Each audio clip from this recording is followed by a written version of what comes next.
저희 사랑침례교회가 시작된 지 한 16년이 지났습니다. 저는 사랑침례교회를 시작하기 전에 승리침례교회라고 하는 이런 교회를 하다가 1년 조금 넘어서 교회가 제대로 되지 않고 또 교회 안에 이제 문제가 생겨서 결국 이제 목회를 접게 됐습니다.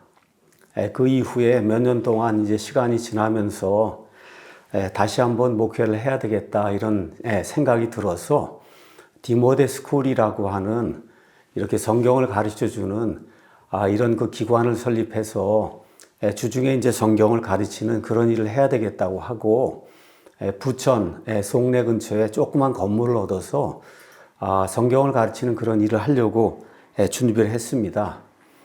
이런 가운데 몇몇 성도들이 이왕이면 그럼 같이 예배를 드리자 이렇게 이제 해서 한 8명 정도의 이제 성도들이 모여서 2008년에 사랑침례교회를 이제 시작을 했습니다.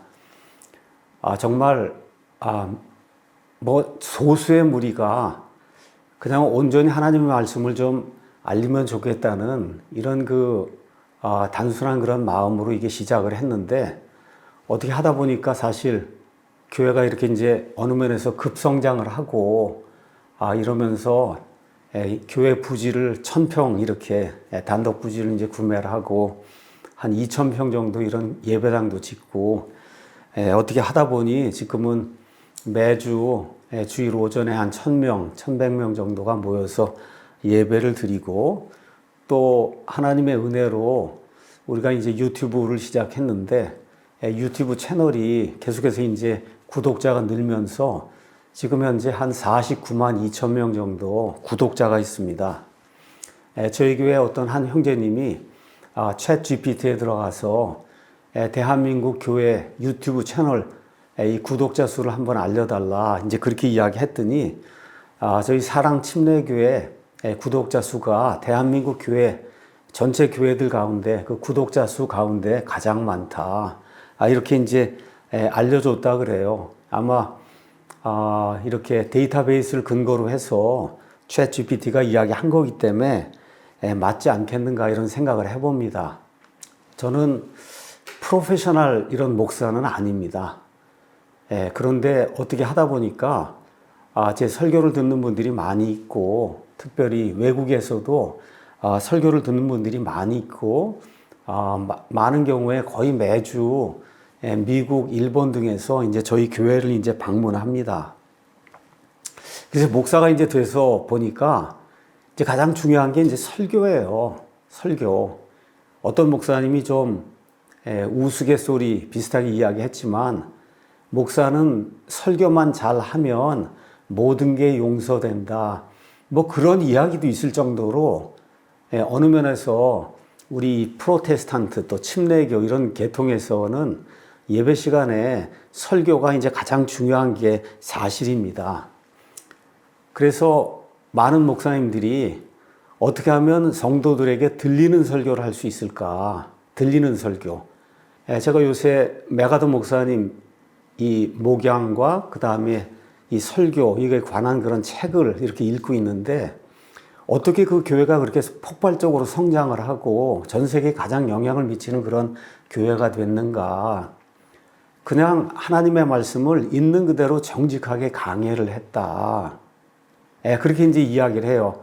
그럼 모든 목사님들이 나도 그렇게 정직하게 강의한다. 근데 왜 이렇게 들리는 설교가 되지 않느냐. 이렇게 이제 이야기하는 그런 분들이 있어요. 그래서 오늘은 어떻게 설교를 해야 할까? 어떻게. 그렇죠? 그래서 제가 로고스, 그 다음에 에토스, 그 다음에 파토스가 있는 설교를 해야 된다. 이걸 여러분에게 이제 말씀을 드리고 다시 찾는 설교, 리서치 설교를 하는 것이 대다수 목회자들에게 중요하다. 이걸 여러분에게 좀 말씀을 드리려고 합니다. 지금부터 한 6년 전인 2018년 말에 월간 목회라고 하는 그런 잡지에서 저한테 나는 설교 준비를 어떻게 하는가 이런 글을 써달라는 이 이메일을 보내왔습니다. 월간 목회는 목회 정보 교환, 목회 자료 제공, 효율적인 현대 목회의 연구와 개발, 뭐 참 지도자를 통한 교회 부흥 촉구를 목적으로 발행되는 설교자들을 위한 그런 잡지로 알려져 있어요. 그래서 그 이메일을 받고 저는 아마 착각하고 나한테 이걸 보낸 게 아닌가 이렇게 해서 전화를 했더니 저한테 부탁을 했다는 거예요. 그래도 이제 제 설교를 많은 사람들이 듣는다고 그렇게 생각을 하고 어떻게 설교 준비를 하느냐 이거를 좀 같이 공유하면 좋겠다 이런 이야기를 하시더라고요. 그래서 제가 내가 이 설교를 준비하는 거를 조금 이렇게 공유하는 것도 좋겠다 이런 생각을 가지고 글을 써서 보내줬습니다. 그랬더니 12월 5에 제가 쓴 그 글이 그 월간 목회에 이제 게재가 됐습니다. 목회하시는 분들 그리고 어떻게 하든지 내 설교가 좀 들리는 설교가 됐으면 좋겠다 하고 간절히 바라는 이런 분들에게 오늘 좀 이러한 글, 제가 썼던 글, 그 다음에 로고스, 에토스, 파토스라고 하는 것이 무엇인가 이런 것들 좀 소개하면서 이것이 여러 목사님들에게 또 목사가 되려고 하는 그런 신학생들에게 조금이라도 도움이 되면 좋겠다 이런 심정으로 오늘 좀 이렇게 이제 강해를 합니다. 설교 준비에 대해서 잠깐 말씀을 드리겠습니다. 목사가 되면 누구나 매주 설교를 준비하고 전달해야 됩니다. 서점에 이제 가서 보시면은 설교자들이 설교를 이렇게 하라 저렇게 하라 뭐 예화를 이렇게 준비해라 뭐 이렇게 해서 유명한 목사들 이런 사람들이 또 설교 세미나도 하고 하여튼 뭐 설교를 이렇게 해야 되면 사람들이 들리는 설교로 듣는다. 이런 내용의 책들도 많고 아마 세미나도 굉장히 많은 것 같아요.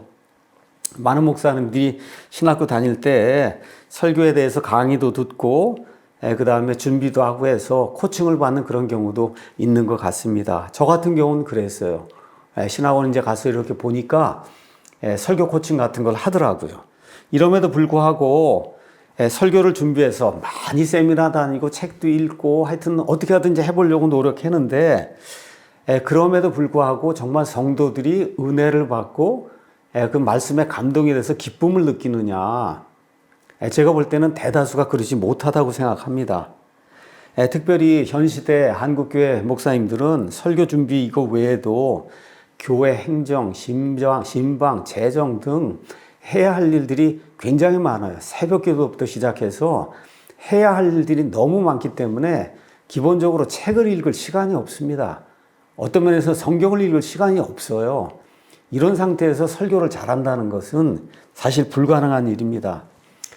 아시는 분은 알겠지만 저는 지난 33년 동안 주중에 인하대학교 기계공학과 교수로 아이들을 가르치고 또 환경보호와 관련된 에너지 보존 이런 것과 관련된 그런 연구를 이제 수행하는 교수로 지내왔습니다. 그래서 주중에는 대학에 가서 일하고 주말, 금요일 저녁과 그 다음에 주일에만 교회에 가서 목사로 이제 섬기고 있습니다.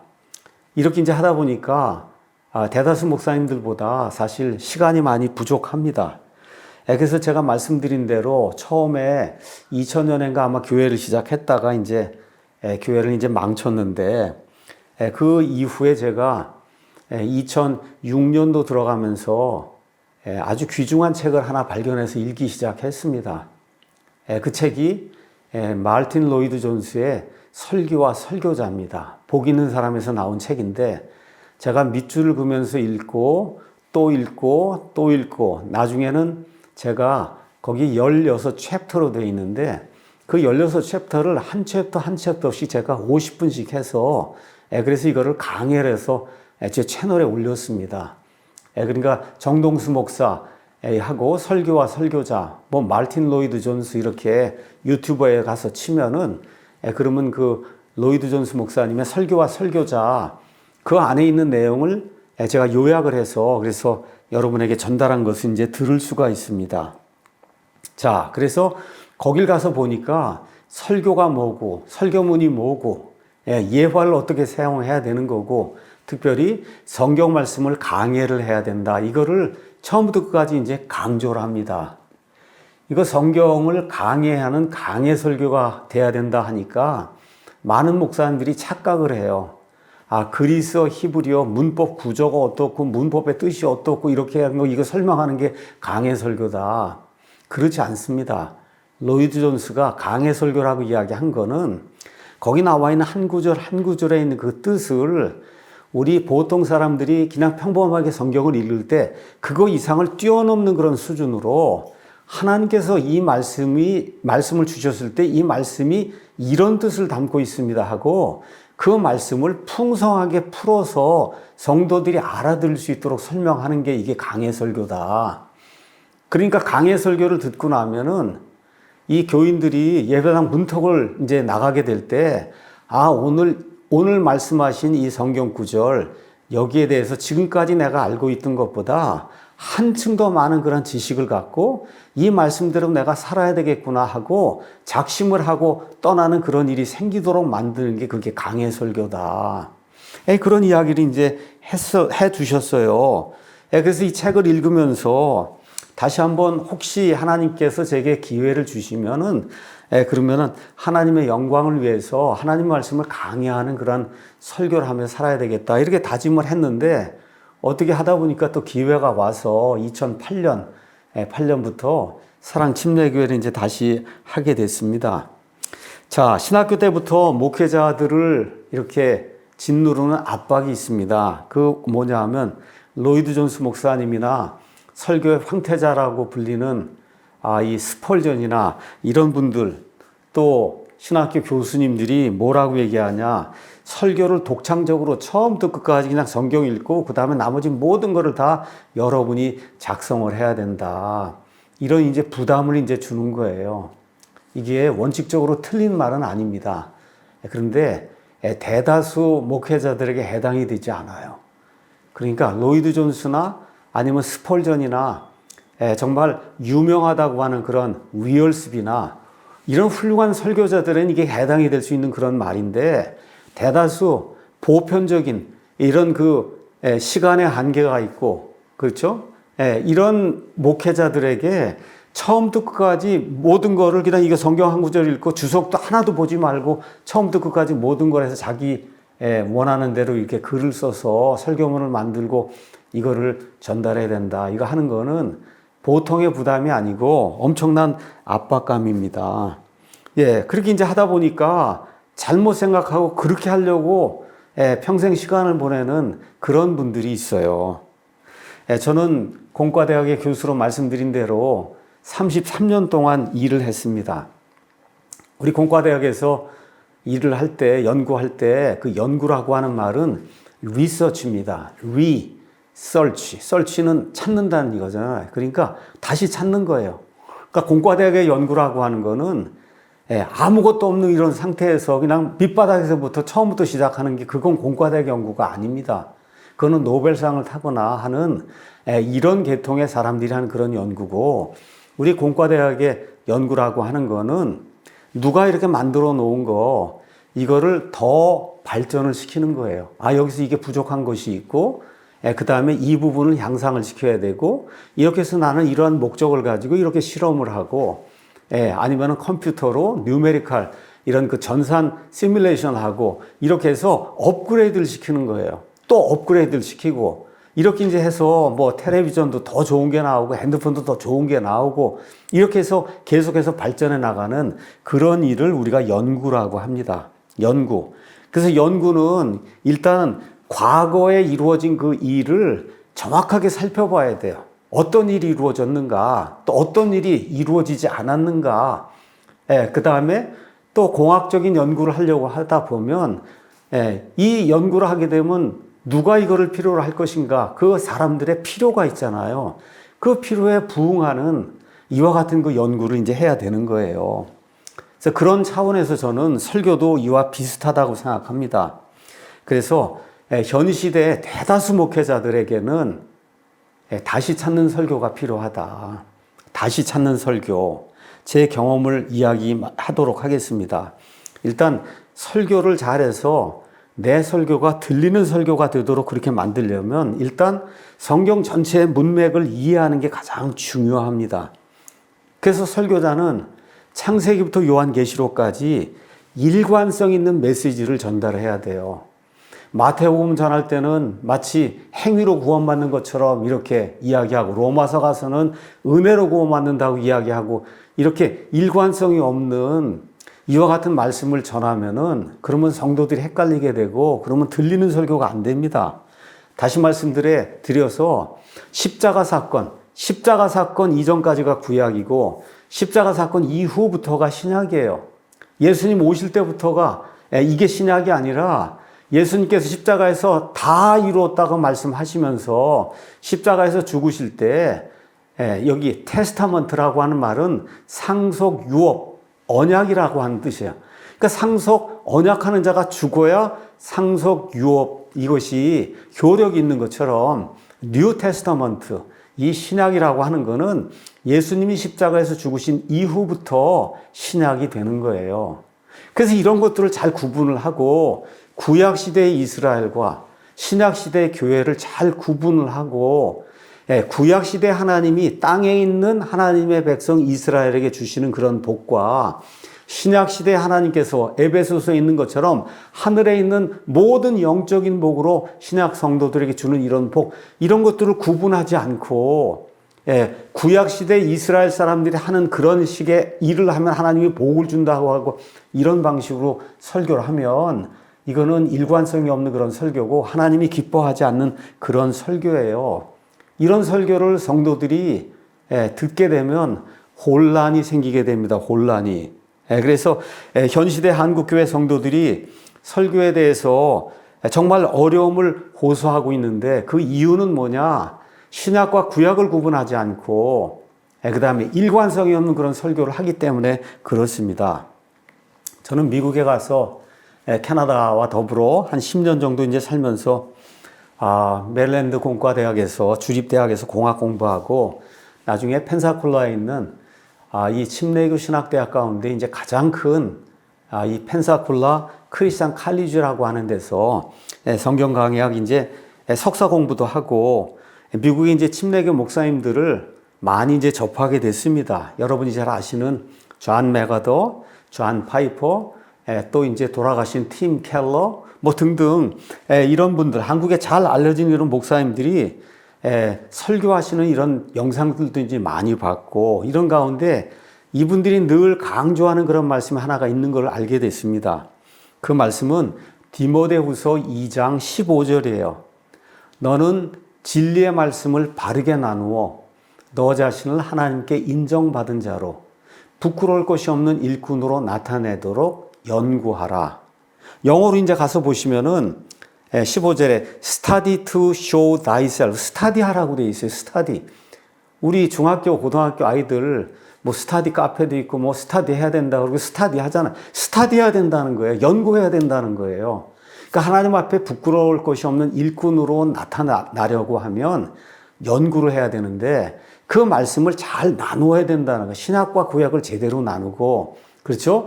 교회와 저 1948년 5월 저 팔레스타인 땅으로 돌아와 있는 이 아브라함의 육적인 자손 이스라엘, 이걸 잘 이해를 해서 그렇게 해서 나누어 갖고 신약시대 교회에 해당되는 거, 구약시대 이스라엘에게 해당되는 거, 천년왕국에 해당이 되는 거, 그렇죠? 새하늘과 새 땅에 해당이 되는 거, 이런 모든 것들을 제대로 잘 나누어서 이렇게 설명을 해줘야 성도들이 들리는 설교로 들을 수 있다. 그렇게 이야기하고 있어요. 미국의 가장 유명한 신학교 중에 이제 성경을 잘 가르치는 신학교 중에 하나가 댈라스입니다. 그래서 댈라스 신학교, 또 우리 이 존 맥아든 이런 분들이 다닌 탈버 신학교, 그 다음에 밥 존스 신학교, 남침례 신학교, 그 다음에 여기 펜사콜라 크리스천 칼리지 신학교, 다 이런 데가 설교자들에게 강조하는 것이 뭐냐? 성경을 초지일관 처음부터 끝까지 조직 신학적으로 통일이 돼서 모순을 일으키지 않는 그런 설교를 해야 된다. 이거를 강조해서 가르치고 있습니다. 그래서 그걸 하기 위해서 중요한 게 뭐예요? 신약과 구약을 정확하게 나눠야 되는 거예요.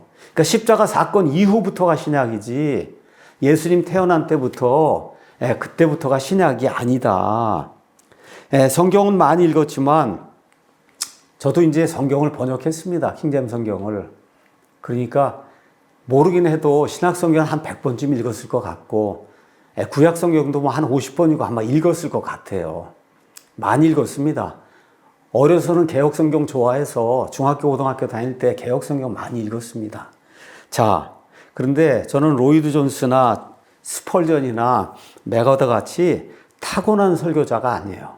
이분들은 태어나면서부터 탁월하게 설교를 잘 할 수 있는 그런 분으로 하나님이 형성을 시켜준 분들이에요. 그래서 대다수 설교의 경우 독창적인 작업을 통해 이분들은 주중에 뭐 20시간, 30시간, 메가더 같은 경우는 그레이스 교회 처음에 갈 때 일주일에 내가 설교할 수 있도록 30시간을 내게 주시오. 나는 신방이고 뭐 이런 거 못합니다. 30시간. 이렇게 해서 설교를 2편이고 이렇게 해서 준비해서 하나님 말씀을 전달했다고 그렇게 이제 알려져 있어요. 이렇게 설교를 준비하는 것을 저는 천상의 일이다. 천상의 일. 몇몇 사람들에게만 해당이 되는 천상의 일이다. 이게 모든 목회자들이 할 수 없고 대다수 한국교회 목사님들 새벽부터 시작해서 돌아가는 그와 같은 그 목회 일정 이런 가운데 일주일에 30시간 40시간 뭐 이거 준비해갖고 설교 한두 편을 준비한다. 이거는 전 불가능한 일이라고 그렇게 생각을 합니다. 그래서 저 같은 경우도 일주일에 3번 이제 강해 설교하고, 그 다음에 요 근래에는 제가 이사해서, 그래서 일주일에 2번 정도 1장, 2장, 이제 한 장씩 해서 20분, 30분씩 이렇게 해서 이제 강해를 하거든요. 그럼 일주일에 5번, 6번 정도 설교를 준비를 해야 되는 거예요. 이 모든 거를 내가 처음부터 끝까지 다 창작 활동을 통해서 한다? 이건 불가능합니다. 그래서 저는 현실의 최고의 설교자라고 불리는 위얼스비 목사님이 계십니다. 이 위얼스비 목사님의 주석 설교, 이거 영어로 돼 있는 이게 있고, 그 다음에 Preaching the Word라고 하는 설교자를 위한 설교 주석이 있습니다. 아주 좋은 그런 그 책이에요. 이런 것들 이제 이렇게 좀 늘 참조하면서 일단 읽어봅니다. 요 근래에는 딥L이라고 하는 이런 그 번역 프로그램이 있어서 여러분이 이렇게 영어를 잡아갖고 가는 집어넣어 주면 그러면 대충 무슨 뜻이다 알려도 주거든요. 그래서 이제 이런 것들을 보고 제가 먼저 말씀 묵상하고 전체적인 뜻이 이렇게 이제 돼 있구나 보고 그 다음에 이런 분들 특히 메가더 같은 경우는 Grace to You 그 메가더 목사님의 그 채널에 들어가면은 메가더 목사님이 한 2만에서 2만 5천 개 정도 지난 50년 동안 설교를 했는데 거의 모든 설교가 다 영문으로 다 스크립트가 나와 있어요. 그럼 이거 긁으셔갖고 여러분이 한번 이렇게 뭐 구글 번역기든 뭐든 어디다 이렇게 집어넣으면은 그게 무슨 뜻인지 설명을 잘 이렇게 해주고 있어요. 그래서 이 칼빈주의 엄격히 이 하이퍼 캘비니즘 이걸 지금 메가더가 가르치는데 이런 거 빼고 나머지 모든 거 가르치는 거는 거의 정말 성경적이고 너무 많은 것이 그 안에 들어 있습니다. 그러니까 이제 이런 것들을 우리가 이제 읽어보는 거예요. 내가 지금 설교하는 이게 정말 문맥에 맞게 설교하고 있는가 그거는 다른 훌륭한 분들이 어떻게 그 말씀을 강의했는가를 가서 살펴보고 비교해보면 금방 알 수가 있거든요. 또 동시에 PC 스타디 바이블이라고 하는 이런 소프트웨어가 있습니다. 컴퓨터 소프트웨어. 그 다음에 또 로고스라고 하는 그런 그 소프트웨어가 있어요. 그래서 그 영어 소프트웨어 가서 보시면 여러 사람들의 이제 주석이 있습니다. 그 다음에 이런 모든 주석을 총망라해서 바이블 허브라고 하는 그래서 바이블 허브, hub.com 일리 들어가면 그러면 모든 그 훌륭한 분들의 그런 주석을 다 볼 수가 있습니다. 그 안에서 무료로. 그래서 제가 요 영상 밑에 설명란이 있는데 그 설명란에 그 필요한 모든 것들 제가 이 안에 다 링크를 걸어 둘 테니까 좀 들리는 설교를 해서 성도들에게 은혜를 끼쳐야 되겠다 이렇게 생각하시는 그런 목사님들 아니면 신학생들이 있으면은 그럼 거기 있는 걸 참조하시면 아마 도움이 될 거예요. 그래서 이렇게 해서 제가 하고 싶은 이야기, 그렇죠. 제 마음속에 감명이 깊어서 설교를 이렇게 해야 되겠다는 것과 과거에 우리 선진들이 해놓은 이런 모든 것들과 이거를 문맥에 맞게 그래서 강해 설교를 하는 거예요. 이거를 저는 다시 찾는 설교, 영어로는 리서치 프리칭이다. 이렇게 이제 이야기를 할 수 있습니다. 근데 저와 여러분이 이런 거 하면서 죄책감을 느낄 필요가 없습니다. 왜 그러냐? 위얼스비 아주 유명한 분이에요. 메가도도 유명한 분이에요. 존 파이퍼도 유명한 분이에요. 스펄전 말할 것도 없이 설교의 황태자라 불릴 정도로 그런 유명한 분인데 이렇게 유명한 분들도 처음부터 끝까지 다 창작을 한 게 아니에요. 어려서부터 교회 다니면서 그 전에 목사님들, 그 전에 주석가들이 이렇게 해준 그 유명한 설교자들이 했던 것들을 듣고 그거를 소화하고 그래서 자기 말로 그걸 다시 표현한 거예요. 그러니까 기독교 2000년 이렇게 지나는 이런 동안에 많은 훌륭한 설교자들이 있었어요. 그 사람들의 설교자들의 그 설교를 그 다음 사람들이 이해하고 소화해서 또 그걸 남기고 그 다음 사람들이 하고 세대를 거쳐 이렇게 오면서 이런 많은 자들이 지금은 다 영어로 다 남겨져 있어요. 그러니까 이 모든 분들도 어느 면에서는 그 전 세대의 훌륭한 그런 설교자들의 그 설교에 감명을 받고 그거를 자기식으로 이해를 하고 자기 걸 더해서 그래서 설교를 한 거예요. 처음부터 끝까지 영어식으로 얘기하면 스크래치부터 시작해서 설교를 하는 이런 경우는 원칙적으로는 없는 거다. 예수님이나 사도 바울 빼고는. 그래서 이런 거 생각을 하시면서 리서치 프리칭을 좀 해야 되겠다. 근데 제가 말씀드리지만 그냥 한국교회 무슨 목회자들의 설교나 이런 건 들을 필요 없습니다. 들을 내용이 없어요. 강해 설교가 아니기 때문에. 또 강해 설교를 해도 너무 딱딱하게 진짜 말 그대로 그냥 그리스 말이 어떻다 이런 거 설교하는 거 이런 걸 통해서 사람이 변화되지 않습니다. 그러니까 그냥 한국 것들은 버리고 제가 나중에 이제 김남준 목사님만 소개할 거예요. 그래서 김남준 목사님 거 빼고 나머지 그냥 다 버려도 됩니다. 이렇게 하고 그래서 가능하면 이 바이블 허브 이 안에 들어있는 커멘터리 또 PC 스타디 바이블, 로고스 바이블 이런 데 들어있는 이런 커멘터리 잘 보시면서 그러면서 이런 것들을 이용을 해서 설교를 준비하면 좋지 않겠나 이런 생각을 이제 해봅니다. 저 같은 경우는 처음에 위얼스 목사님의 이런 그 강의 주석을 아주 좋아했습니다. 그래서 그분의 내가 설교를 준비하고 그리고 그분의 설교 그 주석을 다시 한번 읽어보고 이게 문맥적으로 맞는가 보고 올바른 것이 있으면 내가 도입도 하고 이렇게 해서 자신의 설교를 만들어서 설교를 했습니다. 그래서 이 위얼스비 이런 분의 그 설교를 직접 이렇게 지금 오래전에 돌아가셔서 유튜브에 그분의 그 영상은 많지 않은데 대신 음성으로 된 이런 설교는 많이 남아 있습니다. 이렇게 들어보면 이 선포자 위얼스비를 통해서 하나님의 거룩함, 하나님의 위대함, 그 다음에 청중을 압도하는 그런 힘을 느낄 수가 있어요. 얼마나 훌륭한지 알 수가 없습니다. 자, 그래서 이런 분들이 남겨놓은 그런 좋은 자료들을 잘 활용하는 것이 좋다. 그래서 제가 요 밑에 설명란에 위얼스비 목사님이 만들어 놓은 주석이 이만큼 있습니다. 이건 설교를 위한 주석이에요. 이거 PDF 파일을 거기다가 이제 올려놓을 테니까 그것도 좀 다운받으시고, 그래서 이 어떤 부분, 특정 부분 긁어서 그래서 구글 번역기나 뭐 이따 집어넣고 하면 이분이 얘기한 그 내용을 우리가 그대로 이제 볼 수가 있어요. 말씀드린 대로 국내 설교자 중에는 다른 분 거 볼 거 없습니다. 그냥 한마디로 딱 얘기할게요. 다른 거 볼 거 없어요. 그냥 김남준 목사님이 설교자들에게 필요한 그런 책들을 가장 많이 지으셨다고 저는 그렇게 개인적으로 생각합니다. 청중을 하나님 앞에 세우는 설교자 이런 책은 정말 감동을 주는 그런 책이에요. 그래서 이런 책을 여러분이 이렇게 탐독을 하시면은 설교에 많은 도움이 되지 않겠나. 그 다음에 설교 비평책이 있습니다. 설교 비평은 정용섭 목사님이라고 하는 분이 쓴 3권의 책이 있어요. 생명의 말씀사 가서 정용섭 이렇게 치면은 설교에 관해서 우리나라에 유명하다는 목사들 아마 제가 보기에 한 50명, 60명 정도의 설교를 이렇게 쫙 분석을 했어요. 뭐가 문제인가. 여러분이 가서 보시면은 이게 이런 문제가 있구나, 이런 문제가 있구나.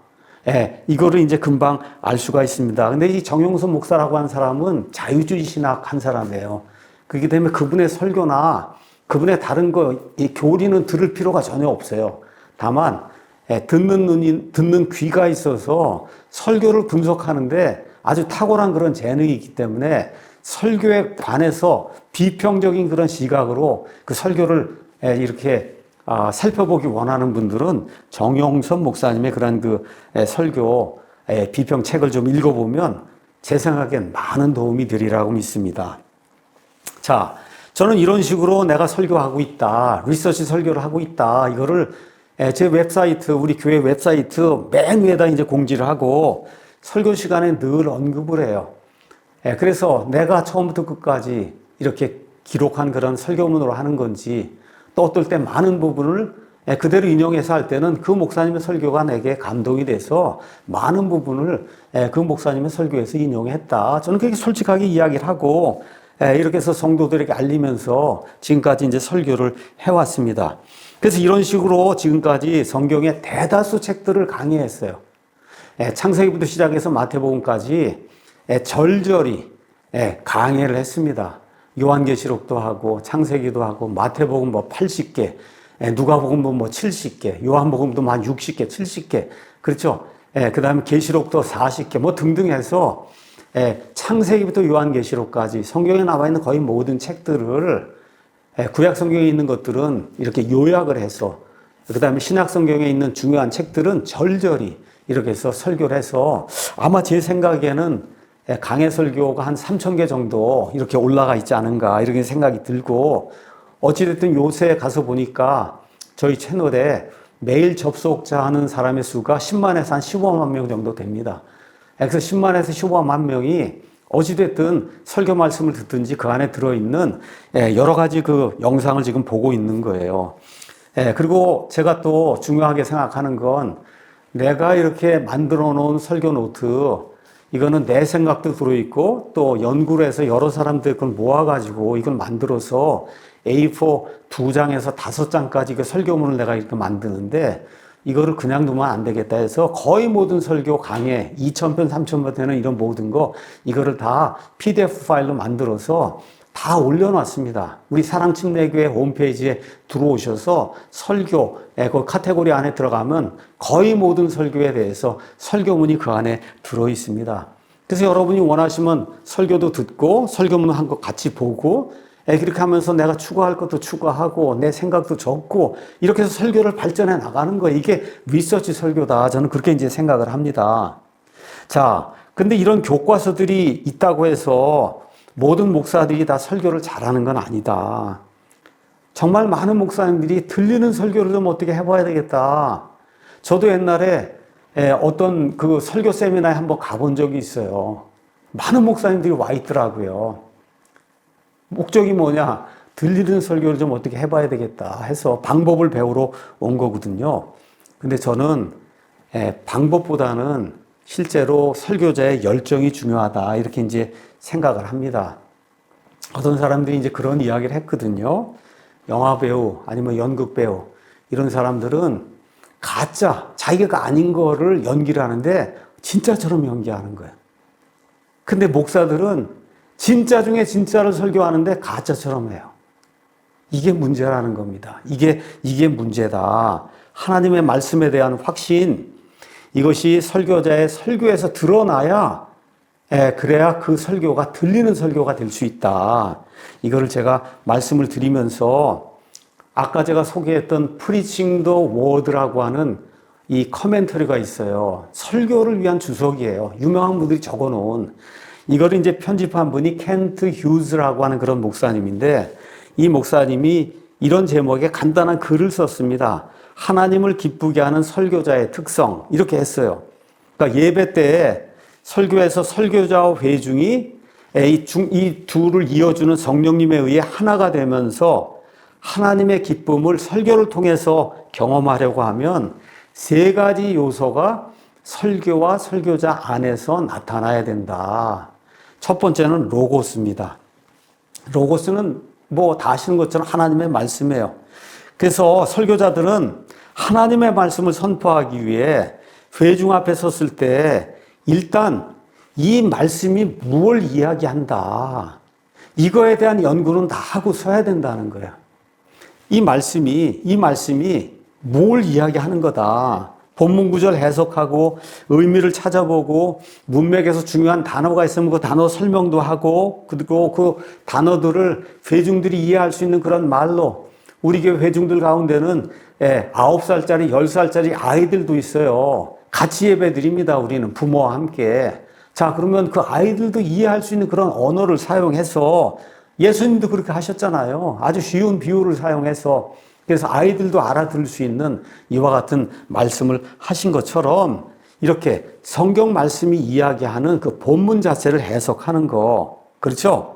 그래서 내 생각이 아니라 아니면 다른 사람이 거기다 주입해 놓은 그런 생각이 아니라 하나님께서 주신 이 말씀. 그렇죠? 여기에 디모데후서 3장 16절에 모든 성경 기록은 하나님의 영감에 의해 주어진 것으로 교리와 책망과 바로잡음과 의로 교육하기에 유익하니 이것은 하나님의 사람이 완전하게 되어 모든 선한 일에 철저히 갖추어지게 하려 합니다.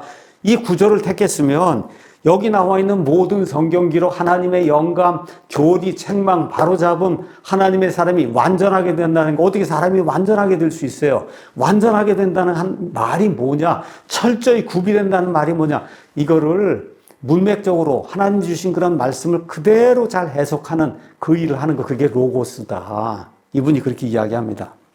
두 번째는 에토스가 필요하다.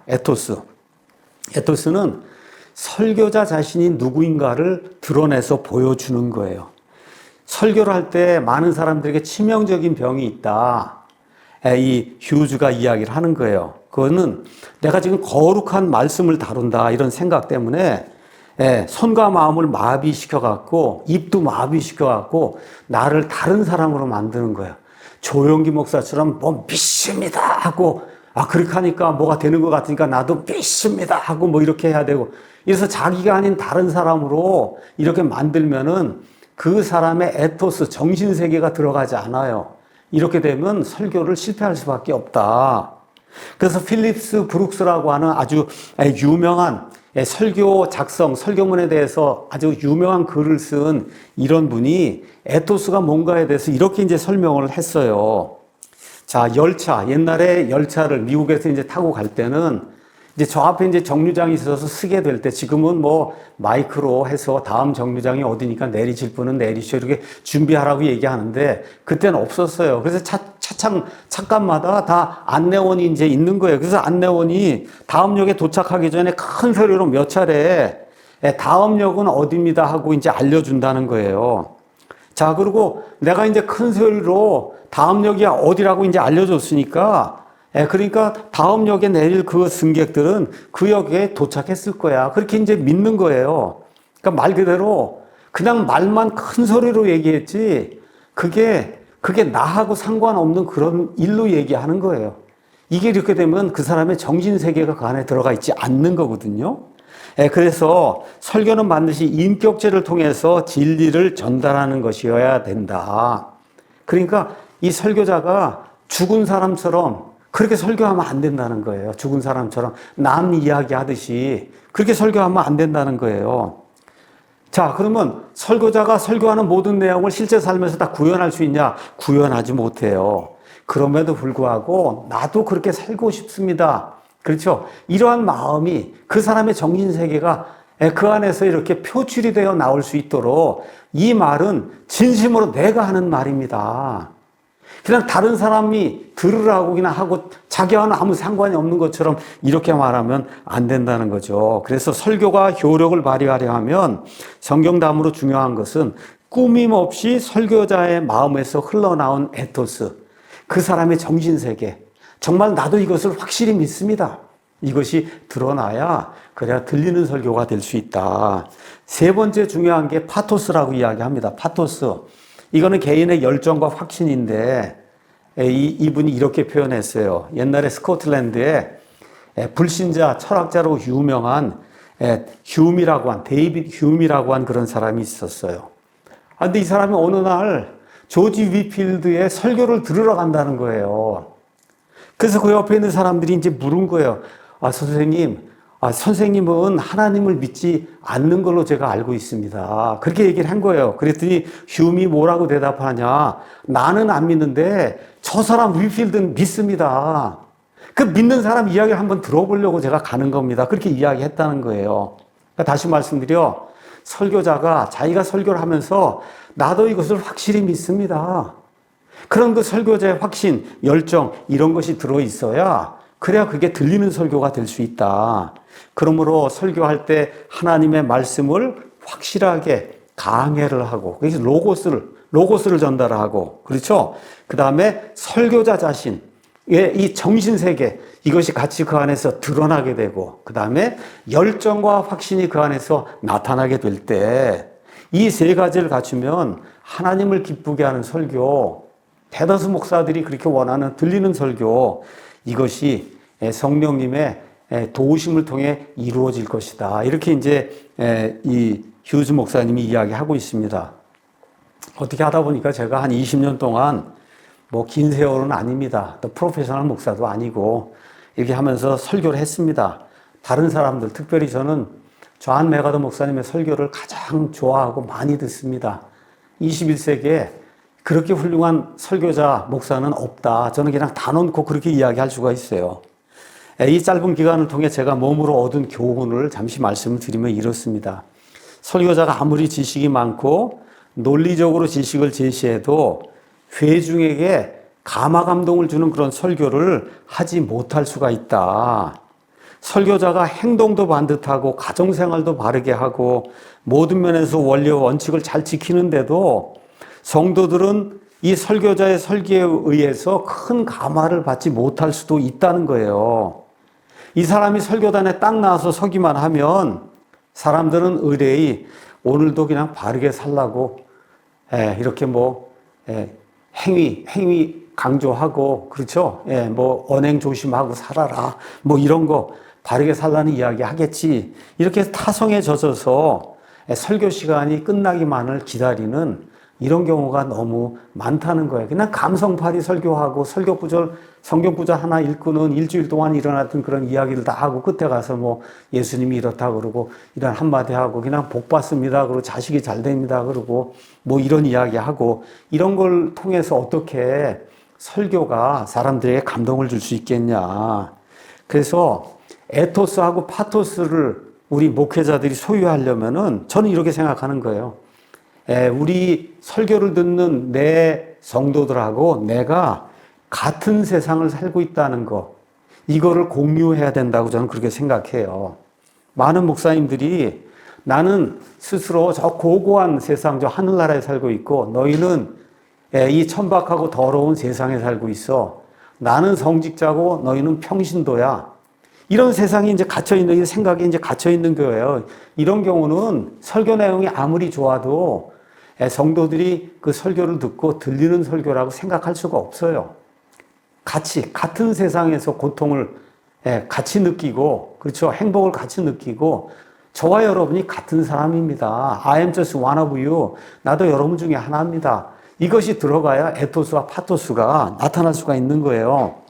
그러면서 결국은 이 설교를 내가 여러분에게 하고 있지만 이 설교를 준비하는 동안 이 설교는 나에게 하는 거다. 이 생각으로 내가 준비를 하고 설교를 가서 이렇게 전달할 때도 이 설교는 내게 하는 거다.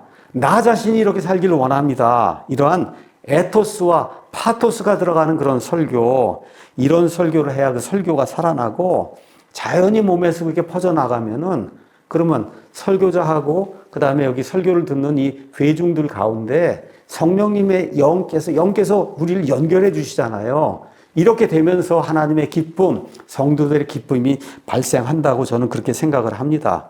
이렇게 하나님의 기쁨이 발생하면 저도 좀 더 올바로 살아야 되겠다. 우리 성도들도 나도 좀 올바르게 살아야 되겠다고 작정을 하면서 예배당을 떠나게 되는 거거든요. 오늘 제가 좀 설교를 좀 어떻게 해야 될 것인가 그냥 제 경험을 이야기했습니다. 이게 무슨 100% 해답도 아니고 지금까지 부족하지만 한 20년 이렇게 설교를 하고 또 어느 면에서 유튜브 채널에서 그래도 손꼽을 수 있는 그런 그 설교자들 중에 어떻게 하다 보니까 제가 들어가 있어요. 영향을 받는 사람들이 많이 있고 이렇게 이제 하다 보니까 나는 설교를 그냥 이렇게 준비한다. 또 제가 준비한 모든 설교문 다 올려놨으니까 참조도 하고 리서치 설교, 많은 과거에 훌륭한 그런 목사님들, 이런 목사님들이 해놓은 그런 설교, 이런 것들 참조해 가면서 내 열정과 확신을 그 설교에 담으면, 그리고 성령님이 함께 하시면, 그러면 사람들에게 들리는 그런 설교를 하는 좋은 설교자가 될 수 있지 않겠나. 이걸 그냥 여러분에게 부족하지만 잠시 전달했습니다. 설교를 전하고 또 설교를 준비하고 애를 쓰는 그런 모든 목회자, 신학생들에게 하나님께서 말씀에 충만한 그런 복을 넘치도록 주시기를 예수님의 이름으로 축원합니다.